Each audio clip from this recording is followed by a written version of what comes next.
కీర్తనల గ్రంథం 124వ కీర్తన.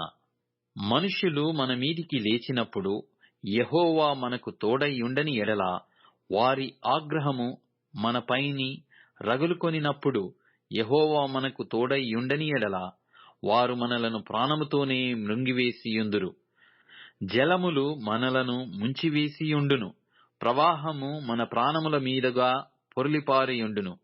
ప్రవాహములై ఘోషించు జలములు మన ప్రాణముల మీదుగా పొర్లి పారియుండును అని ఇశ్రాయేలీయులు అందురుగాక.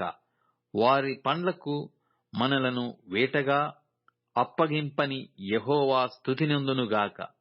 పక్షి తప్పించుకొనినట్లు మన ప్రాణము వేటకాండ్ర ఉరి నుండి తప్పించుకొని యున్నది. ఉరి తెంపబడెను, మనము తప్పించుకొని యున్నాము. భూమి ఆకాశములను సృజించిన యెహోవా నామము వలననే మనకు సహాయము కలుగుచున్నది.